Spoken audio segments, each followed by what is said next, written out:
Hey guys, I thought we played pretty well last game. We shut down their top players, so that's a huge plus. We're skating a little bit harder, which I like, but we're still on too much autopilot. You guys aren't implementing the team concepts I've been teaching all season long. With that, I'm going to cover these three. Let's start with guarding the posts. And this goes to everyone. I want you to have defensive pride. When you're out there, I want you to have the mindset of nobody scores on me, or I will die trying, no matter what. For you defensemen and center, the easiest way to do that is to get in front of your goalie. Stop just watching the puck. Get a player in front of your goalie and tie them up. This is probably one of the biggest problems we're having. So let's just start out with this clip right here.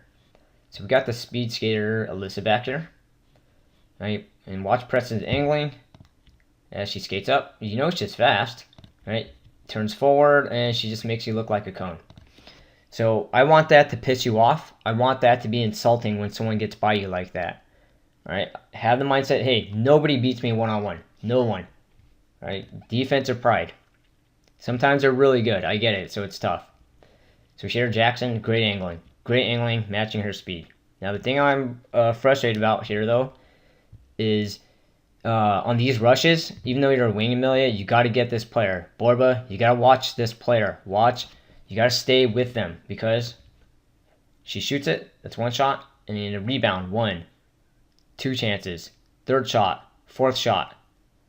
And then we finally get it out. Skate hard to catch a player, even if they don't have the puck. If you tie someone up, that person will have a lot of trouble scoring. And I won't go too much into our position, but you see how all five guys are there. We should have our last two guys enter zone, covering some kind of defenseman. This next clip here, it should have been icing. I don't know why she called it off, but this is why you skate hard anyway until the whistle. So chase the center, skate hard to your goalie.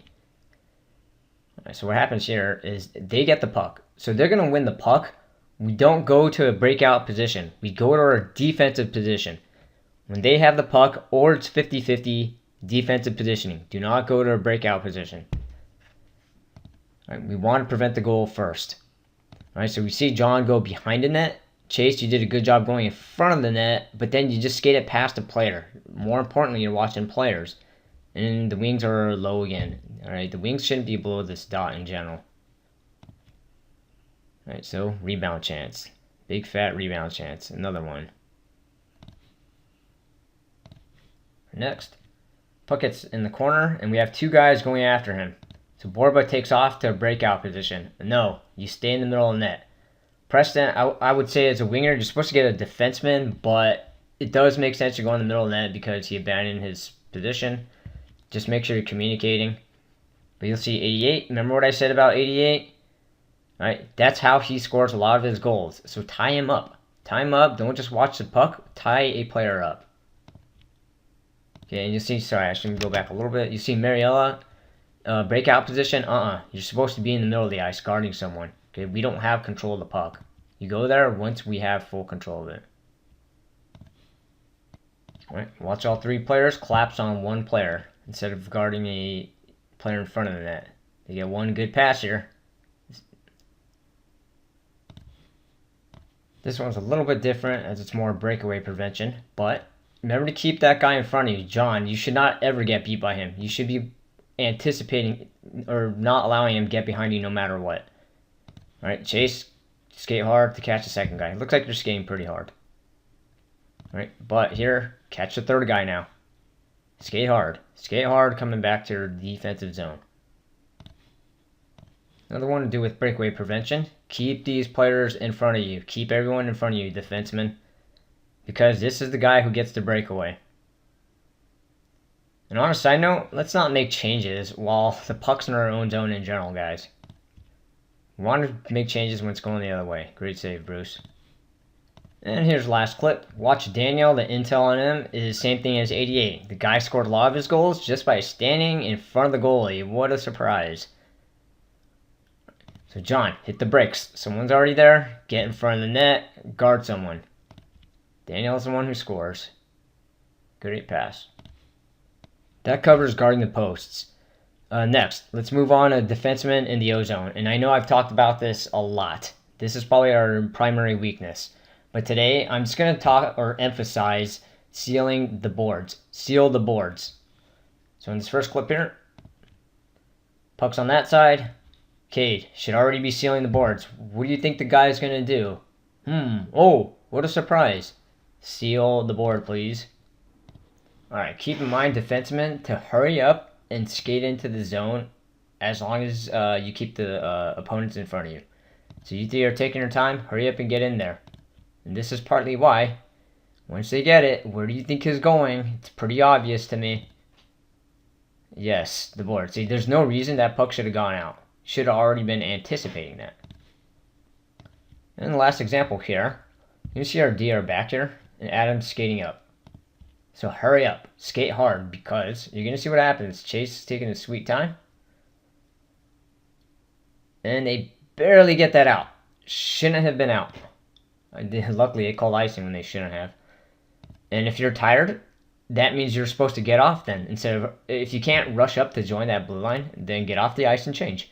That's why the shifts are short, guys. So that covers defensemen in the O zone.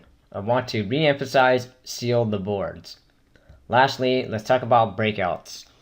And in this one, I won't break down everyone's position like I always do. Instead, I just want to emphasize stop behind the net and rim the puck, or look for the rim option instead of a direct pass.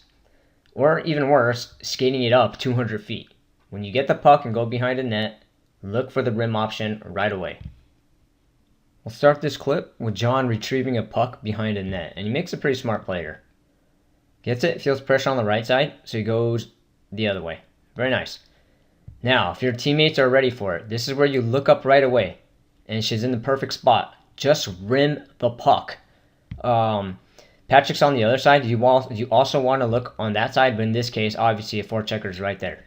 So in this case, you just rim it to Mariella right away. And here, you'll see John makes a direct pass and he gets picked off. This is why I don't want you guys to make direct passes in general. If you're a much more, like a higher level team, I would tell you a direct pass is better than rimming it. But for our sake, because we screwed up all the time, I want you guys to get in the habit of rimming it first. Rim it. Quick side note, if he does cough it up, our center is supposed to be in the middle of the goalie in case things get screwed up. Patrick, who's a wing, he was on the board, he should be getting a defenseman as soon as we cough it up. Okay, so Adam, Chase, you should be down low. That should not be Patrick's job to cover the player in front of the net. Alright, this next one is off of face-off, but I want to emphasize the breakout part. John goes back behind the net, and once you know you're not being chased, hit the brakes. Your winger's going in the right spot. You look up and rim it. So instead of stopping, you kept going. So now it's like, uh-oh, I'm out of time. And then you gave a bank pass. If you screw that up, it goes to the other team. So this is why I want you to rim it. And then lastly, you D guys, D in center, Adam way too high. I'm not sure why you play D, but after you pass it, you go in front of your goalie in case something like this happens. Now this player is open all by herself. But no consequence, fortunately. Alright, now this one was the opposite problem. Jackson gets the puck. Okay, you could stop behind net. The guy's kind of chasing you. He's not trying that hard. But that's fine. You get the puck. Now our winger does not go to the board. And he actually did rim it. So that's really annoying. Right? Luckily, he did go to our other D. So wingers, get to a board. Preston, I think you forgot how to do that. So remember, as a wing, get to a board. Right, I guess by sheer chance, it end up being John.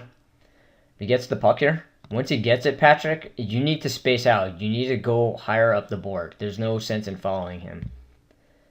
Here, you could rim it right away, but don't rim it as hard as you can. You need to give Amelia time to skate to that board. Now 17, the other, that small player there. He skates in front of the goalie. You can just stop up and buy yourself a whole lot of time.